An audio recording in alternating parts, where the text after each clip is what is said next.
السلام علیکم ناظرین، پروگرام ویژن بائی راجہ عاطف ذوالفقار کے ساتھ آپ کی خدمت میں حاضر ہوں۔ پروگرام کو آگے بڑھانے سے پہلے آپ سے گزارش ہے کہ اگر ابھی تک آپ نے ہمارے چینل سبسکرائب نہیں کیا تو پلیز کر لیجئے اور ساتھ ہی بیل آئیکن بھی دبا دیجئے تاکہ جو ہی ہمارا کوئی نیا پروگرام اپلوڈ ہوتا ہے تو اس کا نوٹیفیکیشن فوری طور پر آپ کو موصول ہو سکے۔ ناظرین، آج کے پروگرام میں ہم بات کریں گے کہ جناب آج کا دن میں پاکستان میں اور پاکستان کے حوالے سے کیا کیا اہم اقدامات ہوئے، یہ آپ کی خدمت میں پیش کریں گے، اور پھر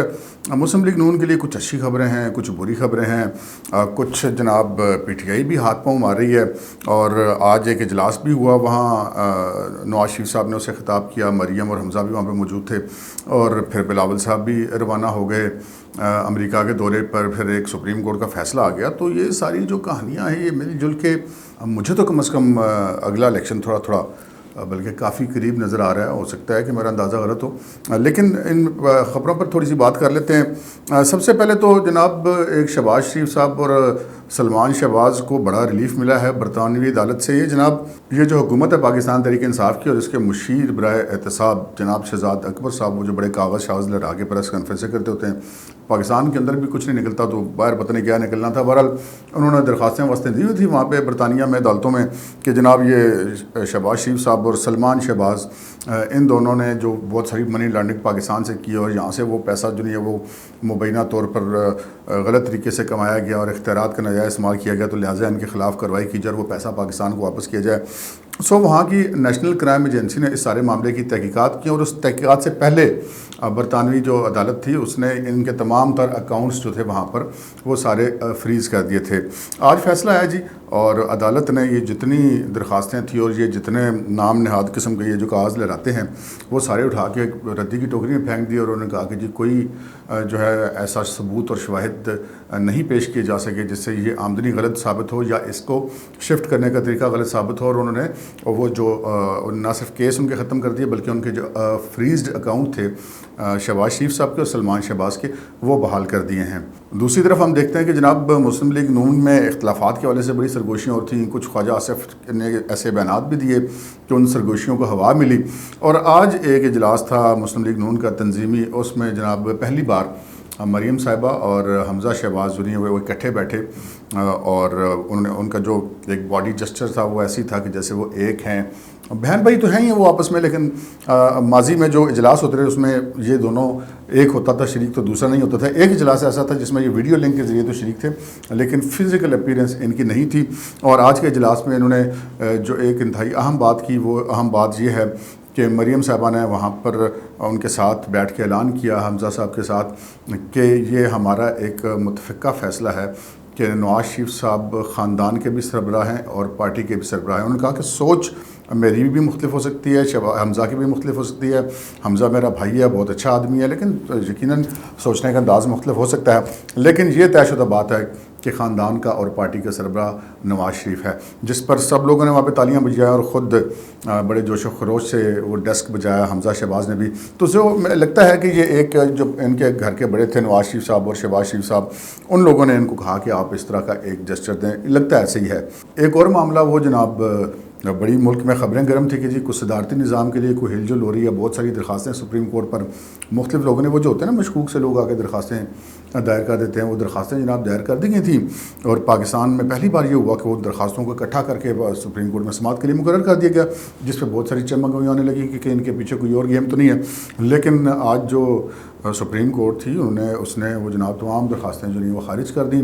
بلکہ اچھی خاصی جسے کہتے ہیں نا کہ جھاڑ بھی پلائی جو درخواست دہندگان تھے، اور ان کا کہا کہ نہیں جی پاکستان میں جمہوریت ہی چلی گئی، آپ لوگوں نے آپ کا سٹیک کیا ہے، تو بہرحال خاصی ان کو ڈانٹ پلانے کے بعد یہ درخواستیں خارج کر دی گئی، جس کے بعد یہ موضوع فی الحال جو ہے وہ واپس سے پوش چلا گیا کہ کم از کم سپریم کورٹ کے رستے سے صدارتی نظام نافذ ہونے والا نہیں ہے، اور کہہ دیا سپریم کورٹ نے کہ جی آئین میں اس قسم کی کوئی گنجائش موجود نہیں اور جمہوری نظام ہی چلے گا۔ پھر جناب یہ محمد زبیر صاحب سابق گورنر سندھ والا معاملہ تھا، ان کی ایک مبینہ ویڈیو وائرل ہوئی، اس پہ بڑی باتیں ہوئیں، لیکن غیر متوقع طور پہ اگر آج کے دن میں آپ دیکھیں ابھی 24 گھنٹے بہت مشکل پورے ہوئے ہوں گے جب میں یہ پروگرام ریکارڈ کروا رہا ہوں اس ویڈیو کو وائرل ہوئے، اور یہ معاملہ ایک دم سے جسے کہتے ہیں نا اس کی گرد بیٹھنی شروع ہو گئی ہے۔ سب سے امپورٹنٹ بات یہ ہے کہ اس میں مسلم لیگ نون کی قیادت نے کسی قسم کا کوئی رد عمل ظاہر نہیں کیا، شاید انہوں نے کرنا بھی نہیں تھا، کیونکہ یہ اگر انہوں نے کچھ معاملہ کیا تھا جو ان کی ذاتی حیثیت میں ہے، پارٹی کو تو خیر اس سے کوئی اتنا زیادہ غرض نہیں ہوگی، لیکن یہ مسلم لیگ نون کے اندر بھی یہ سرگوشیوں میں تو باتیں ہو رہی ہیں، کوئی ایک دوسرے سے بات کر رہا ہے، ملک بھر میں بھی ہو رہی ہیں، لیکن کوئی آن ریکارڈ بات یہ، کیونکہ جو معاملہ ہے اس میں یہ ہے کہ ایک امپورٹنٹ بات اس میں یہ ہے کہ جہاں زبیر صاحب نے اس کی تردید کی ہے کہ جناب یہ فیک ہے، وہاں انہوں نے مطالبہ کیا اس کا فرانسک کرایا جائے. فرانسک مجھے نہیں لگتا کہ کوئی کرائے گا، نہ ہی حکومت اس میں کوئی زیادہ دلچسپی لے گی، لگتا ہے ایسے، maybe I am wrong. لیکن دوسری طرف جو بھی اس میں ویڈیو میں جو دوسرے فریق ہیں، ان فریقوں میں سے ابھی تک کسی نے پاکستان کے کسی بھی ادارے میں، یعنی کہ جو محکمے ہیں، پولیس ہے، FIA ہے، کہیں پر بھی کوئی ایسی درخواست نہیں دی. اگر کوئی ایسی درخواست آئے گی تو پھر اس پہ انکوائری ہوگی، اس پہ کوئی بات ہوگی. سو فی الحال اس معاملے پر ہمیں گرد پڑتی ہوئی دکھائی دے رہی ہے. اب ہم آتے ہیں جناب کہ مجھے کیوں لگ رہا ہے کہ اگلا الیکشن جو ہے وہ قریب ہے، بلکہ کافی قریب ہے. بہت ساری چیزیں جو اس کی طرف اشارے ہوتے ہیں. ایک تو جس اجلاس کی بات کی جس میں مریم صاحب اور حمزہ شریف تھے، اس میں نواز شریف صاحب نے ویڈیو لنک کے ذریعے خطاب کیا اور انہوں نے بڑے واضح طور پہ یہ کہا کہ جناب جس طرح 2018 میں ہوا تھا اس طرح ہم نہیں ہونے دیں گے، اور RTS کو اب ہم نہیں بیٹھنے دیں گے، اور اپنے ووٹ اب ہم چوری نہیں ہونے دیں گے. انہوں نے ساتھ ہی ورکرز کو بھی کہا کہ وہ بالکل تیاری پکڑیں اور اس حوالے سے وہ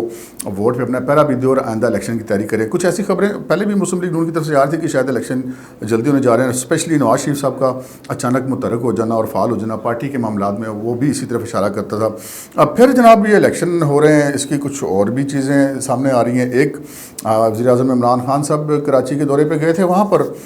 مسلم لیگ نون کے سابق جو رہنما ہیں غوث علی شاہ صاحب اور ایک اور رہنما ہیں ظفر علی شاہ، ایک تو وہ پنڈی والے ظفر علی شاہ، وہ نہیں، وہ سندھ والے ظفر علی شاہ صاحب، ان دونوں نے وہاں پہ پاکستان تحریک انصاف میں شمولیت اختیار کیا. وزیر اعظم صاحب نے وہ جو گلے میں وہ جھنڈا ونڈا PTI کا ڈالتے ہیں تو ان کو شامل کرتے ہیں. اگرچہ کہ یہ کچھ لوگوں کا یہ کہنا ہے کہ وہ اب سیاست میں اتنے متحرک اور فعال نہیں رہے، اور پارٹی سے بھی مسلم لیگ نون سے بھی ان کا تعلق کافی عرصے سے ختم ہو چکا تھا. لیکن جو پاکستان تحریک انصاف آئندہ الیکشن میں سندھ میں اپنی جگہ بنانا چاہتی ہے، وہ اس راستے پر چل رہی ہے. اور اس طرح کی جو خبریں ہوتی ہیں، جو پرائم منسٹر جا کے لوگوں کو اپنی پارٹی میں شامل کرتا ہے، وہ عموماً الیکشن سے پہلے جو آخری سال ہوتا ہے اس میں ہی ایسا ہوتا ہے. سو یہ بھی ایک وجہ ہے کہ جس کی وجہ سے میں نے آپ کو کہا کہ لگتا ہے کہ الیکشن قریب آ گیا. تیسری وجہ کہ جناب بلاول بھٹو زرداری صاحب اچانک امریکہ کے دورے پر روانہ ہو گئے. آپ کے علم میں ہی ہے کہ ہمارے وزیر اعظم صاحب کہا جاتا ہے کہ دورے پر اس وجہ سے نہیں گئے تھے کہ وہاں پر جو کانفرنس تھی، وہاں پر جو غیر ملکی سربراہان تھے ان سے جو سائیڈ لائن ملاقاتیں ہوتی تھیں، وہ دفتر خارجہ نے کوشش کی لیکن وہ بات نہیں بنی. سو وہ پھر ایک تنہائی کا تاثر زیادہ، تو انہوں نے یہاں سے ویڈیو لنک کے ذریعے خطاب کرنا مناسب سمجھا، بلکہ ویڈیو لنک کے ذریعے بھی نہیں کیا، ویڈیو لنک کے ذریعے ایک انہوں نے خطاب اپنا ریکارڈڈ چلا دیا، یعنی کہ ایک دن پہلے جو ہے وہ انہوں نے ریکارڈ کروا لیا تھا، اور اس سے بعد دفتر خارجہ کی اور وہاں کی جو بریفنگس تھیں وہ ان کے بغیر ہی وہ خطاب ہو گیا. اس میں بہت ساری انگلیاں اٹھائی جا رہی ہیں اس خطاب سے. بہت سارے جو خارجہ امور کے ماہرین ہیں ان کا کہنا ہے کہ کافی سارا ہمیں نقصان ہوا ہے، لیکن یہ بہرحال ایک الگ معاملہ ہے. لیکن یہ ہے کہ خان صاحب کو وہاں پر کوئی اتنا رسپانس نہیں ملا، وہ امریکہ نہیں جا سکے تھے. صدر تو ان کا ویسے ہی نہیں فون کرتا، اس نے تو خان صاحب کے ساتھ پتہ نہیں کون سی اڑی ڈالی ہوئی ہے. بہرحال بلاول صاحب کا جو نہیں اس موقع پہ کہ جب ملک میں ایسے لگ رہا ہے کہ ہر طرف الیکشنز کی بات ہو رہی ہے اور ایسی باتیں سننے میں آ رہی ہیں کہ الیکشنز قریب آ رہے ہیں، تو ایسے موقع پہ بلاول صاحب کو امریکہ جانا جو ہے وہ بہت ساری چیزوں کی طرف اشارہ کرتا ہے. پتہ چلا ہے کہ وہ تقریباً ایک ہفتہ امریکہ میں قیام کریں گے، اور وہاں پر ان کی بہت ساری اہم شخصیات سے جو امریکی حکومت کے مختلف ڈپارٹمنٹس ہیں، مختلف ان کے حکومتی ادارے ہیں، ان کے ساتھ ان کی ملاقاتیں بھی طے ہیں. اور بہرحال امریکہ کے ساتھ ہمارے تعلقات اس وقت جیسے بھی ہوں، خطے کی صورتحال جیسے بھی ہو، یہ مانے بغیر کوئی چارہ نہیں ہے کہ پاکستان میں جو بھی حکومت بنتی ہے اب بھی اس میں امریکہ کا عمل دخل کافی زیادہ ہونے کا امکان ہوتا ہے. سو اس حوالے سے اگر ہم دیکھیں تو بلاول بھٹو زرداری صاحب کا جو دورہ ہے یہ بہت اہم ہے. آج کے پروگرام میں اتنا ہی، اجازت دیجیے، اللہ حافظ.